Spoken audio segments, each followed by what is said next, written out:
There it goes. I actually have people that watch these classes on YouTube, so you know, if you want to go through the pain and suffering again, you can do that over and over again. In any case, we're going to look at the 90th Psalm. The notes I gave you today, Psalm 90, early Psalms. Also, I gave you the different types of parallelism. I mean, this is, since it's so important to the Psalms themselves, synonymous parallelism, antithetic parallelism. Now, remember, you know, if you missed it, don't miss it. We will see how this comes into play in looking at the Psalms in terms of the translation. But the most important thing to note about parallelism is it is the means of the rhythm in the psalm. And the rhythm in the psalm is intellectual. That's what we saw 2 weeks ago. And not rhythmic. It's not based in meter. It's not based in glottal stops like Anglo-Saxon poetry. It's not based in the rhyming scheme like, you know, most Latin type poetry. So it is important to note that this is the means of what makes it poetry in terms of Hebraic culture. On the other hand, it's useful in other ways, but it's not necessarily useful in terms of purely understanding a song. That's what we dig into the words for themselves. But I think you'll see that, or you're seeing that already. So let's look at these words. These are not Greek, but this is Greek because the word psalm, P-S-A-L-M-O-I, psalmoi, comes from Greek. We know that. It's named so because where did we get the Greek? Septuagint. Septuagint. I like that. So we can't ever forget this. Because remember, and you know, this goes to New Testament, we're not talking about New Testament stuff, but when we talk about the New Testament, all the quotes in the New Testament come out of the Septuagint. Yeah. Which is something we ought to study on its own, but we usually don't. Let's look at these words. Now, you know, this is English, right? I could have made them into Greek. I don't do Hebrew, but I guess I could have done them into Greek for you and then turned them, but this is okay. Yom, Olam, Shaneh, Dua. Now, what do these words mean? Number one, there are only 2 words in Hebrew for time, for elements of time. I'm going to get more in depth in this, but in English, how many words do we have for time? Day, month, year, hour, seconds, milliseconds, keep going. Yeah, parsecs, well, I guess it's distance, right? It's a joke, it's a joke. You know, light year, parsec, those are not, okay. In any case, Han Solo thought they were time. They're not time, they're distance, and he was flying in that stuff. But in any case, in Hebrew, there are only 2 words for time. For elapsed time. Everything else is euphemism. And everything else is complex euphemism, very complex euphemism. In this psalm, there are only 4 types of time listed. Now, in Hebrew, you would expect 2 of them. Let's look at these. The first one is Yom. This is Yom. You know, this cracks me up. Look at the words. Look at the King James, how it's translated. This word is translated as age always chronicles continually, daily, day, days, elder, evening, full, life, as, long as, now, old, outlive, perpetually, presently, remaineth, required, season, since, space, then, time, let's see, then, process of time, as in other times, in trouble, whether, when, while, whole, year.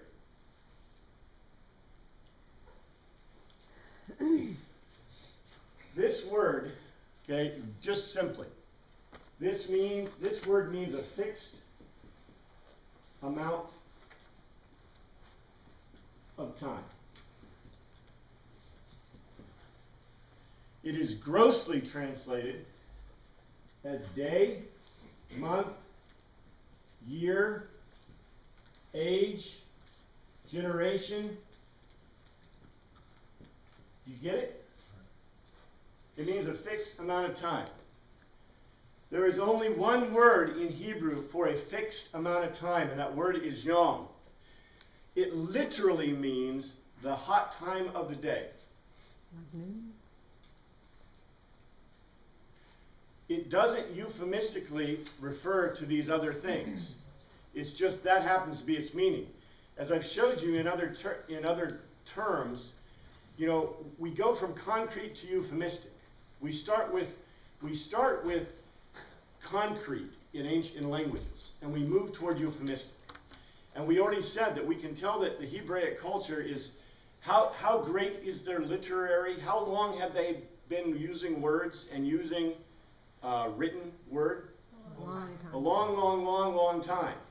Now, remember, the Greek culture is strange because they have a very geometric, concrete language. They never got over that geometric, concrete language.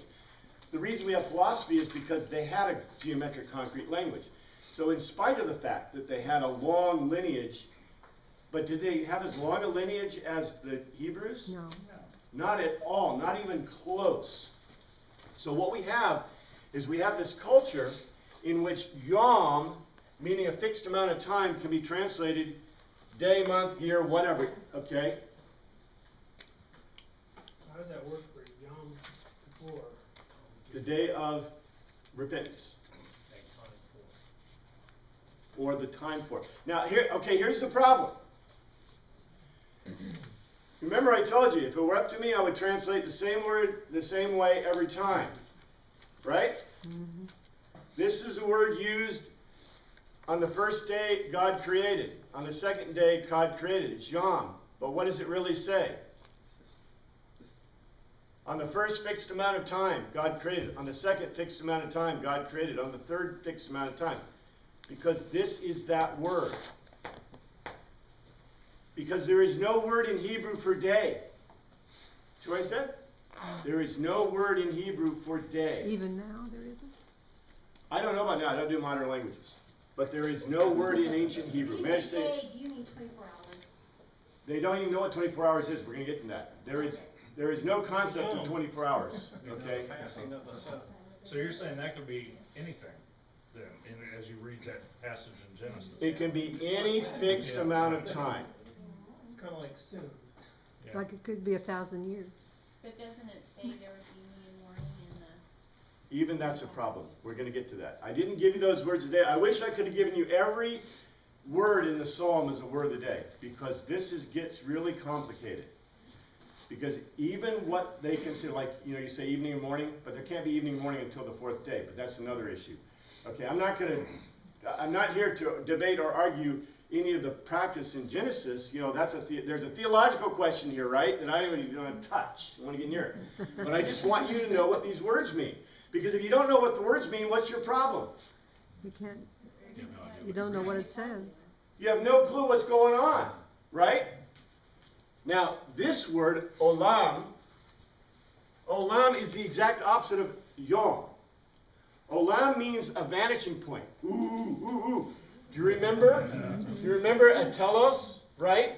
A telos is a vanishing point.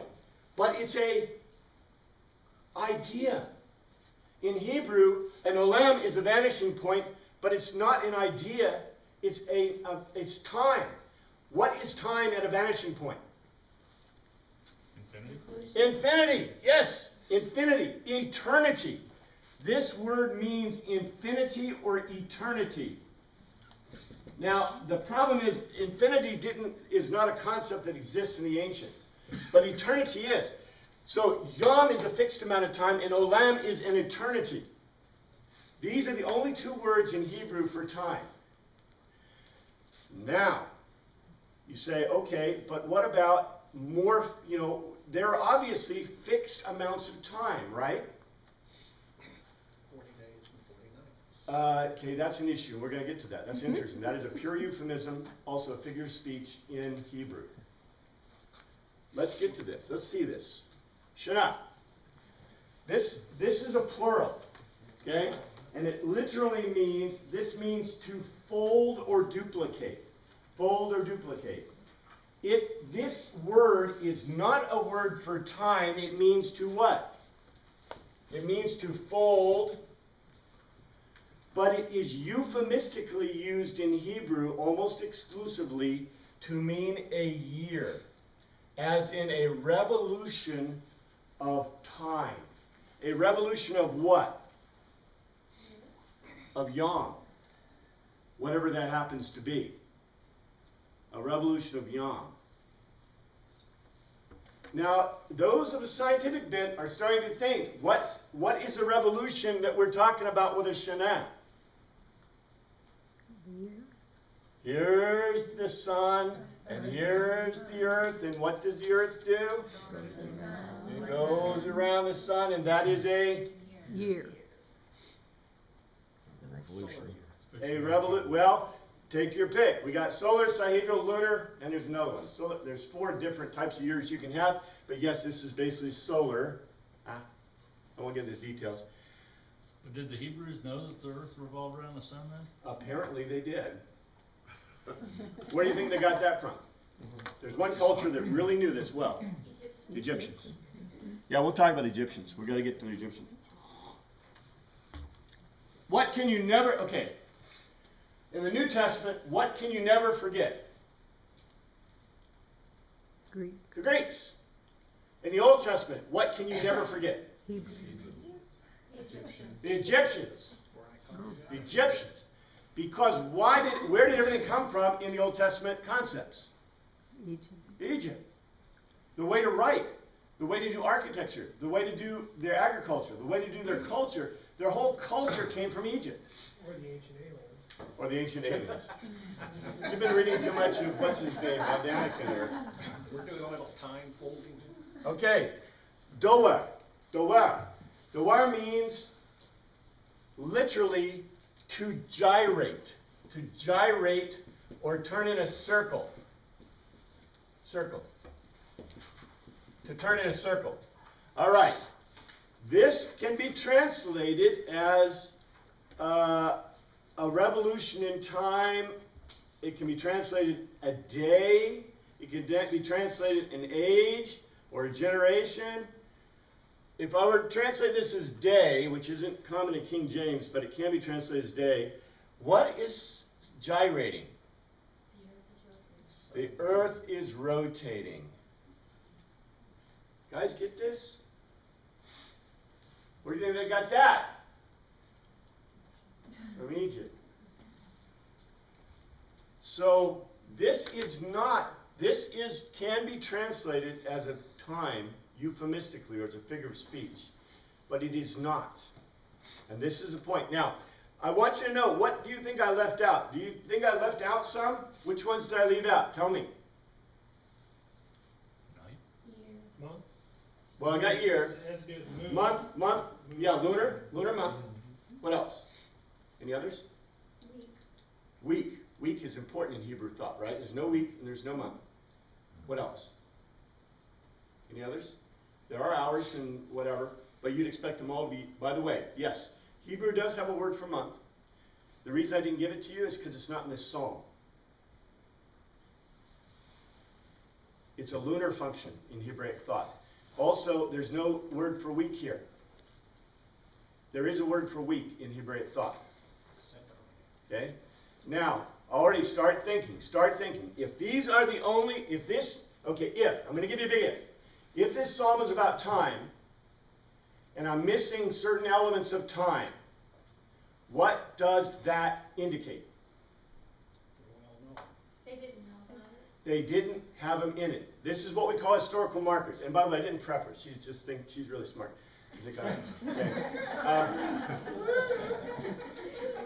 The thing is that these are historical markers. And so remember, when we look for historical markers in the other poems, we were looking for lots of things.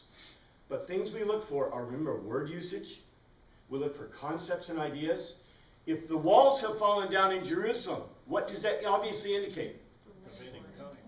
Okay, it's past the time of the diaspora. It's past the time of the Assyrian or specifically the Babylonian captivity.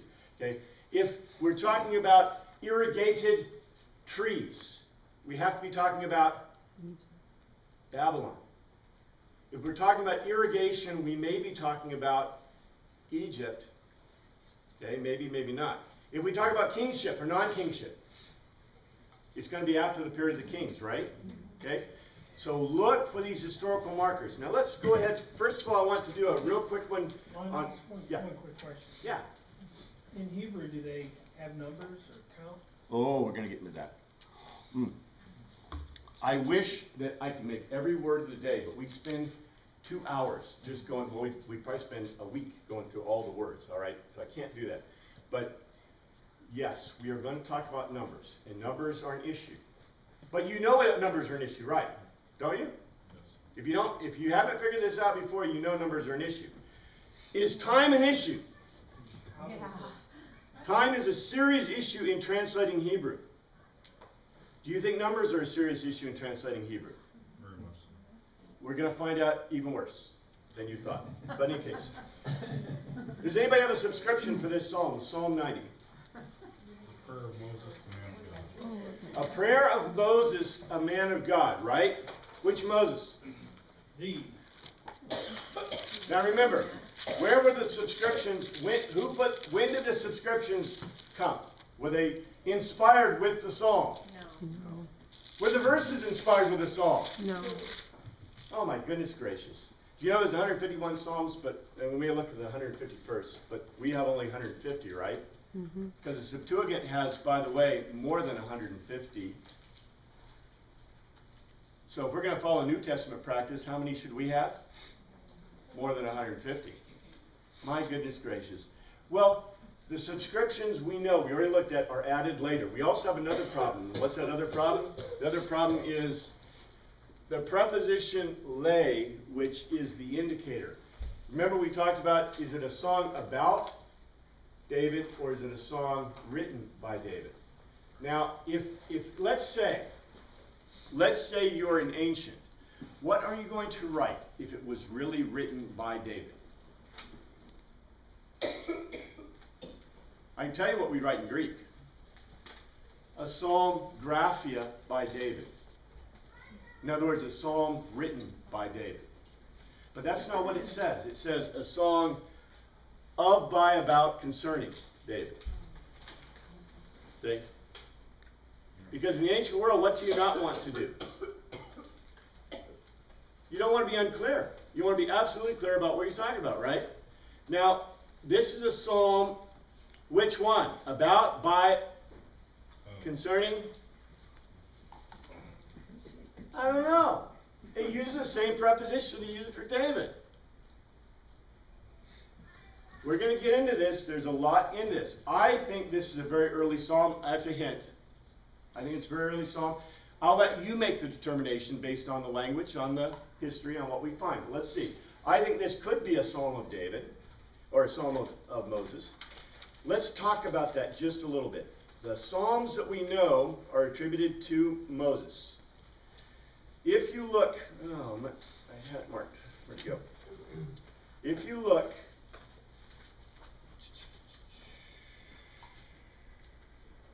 here.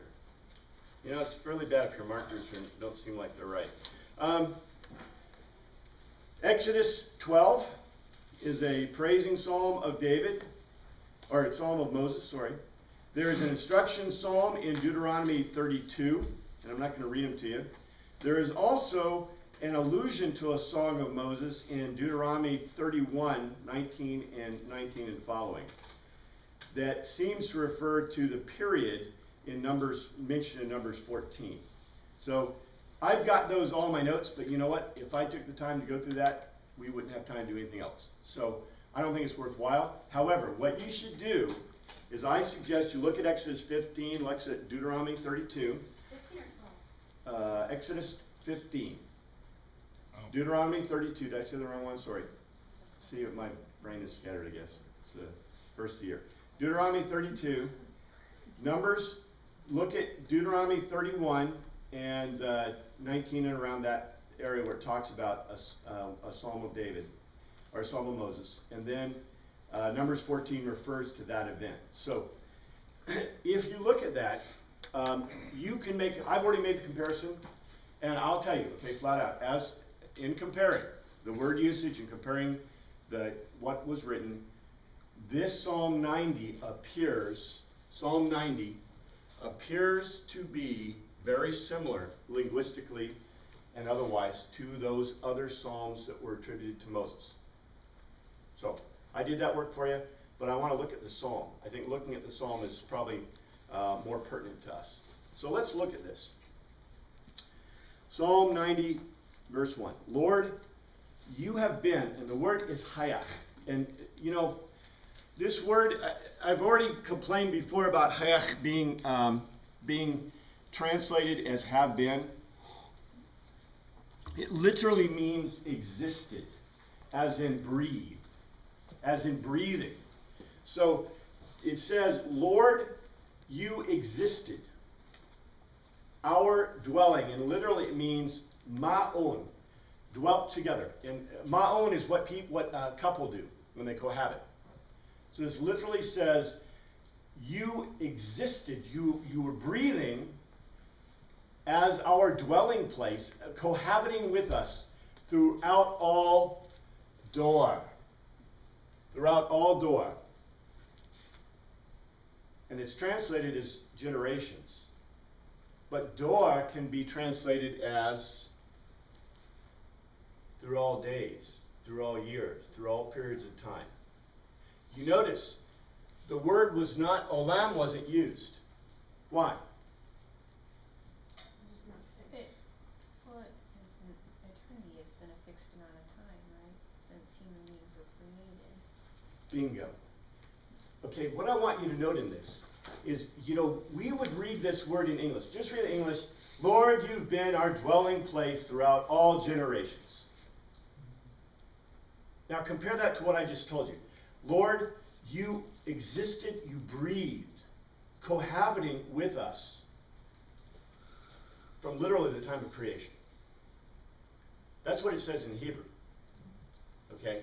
And even my translation doesn't begin to get the depth of what we just pulled out of it.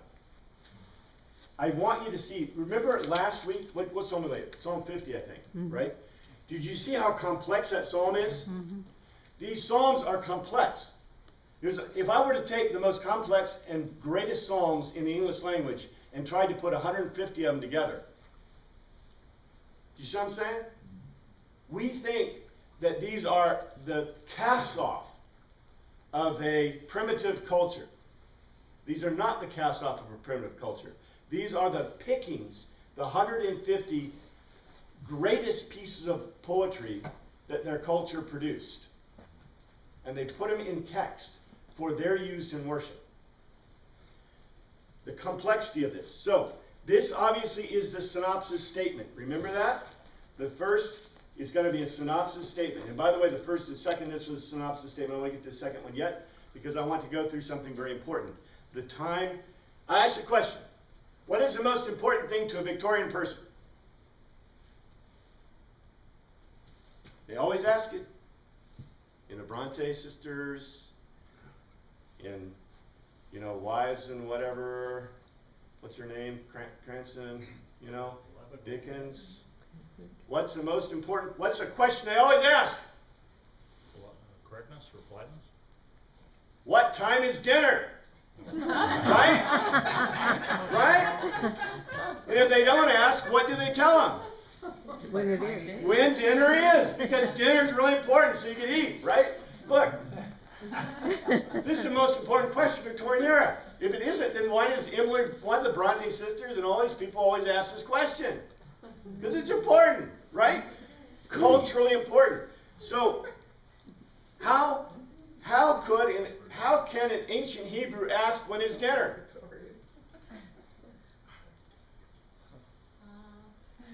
They can't. That's why they're not Victorian. That's another question. All right.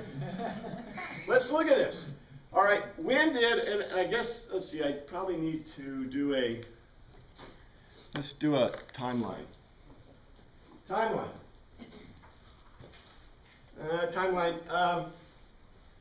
Anybody want to remember an early date for Exodus? Early date for Exodus? Yeah, that's late date. 1250 is the late date, and early date, somebody said it, but it's about, let's say 1450 is early date, and about, when's David? 1000. End of Old Testament. 430, yeah, 430 something, or that's Malachi. Septuagint.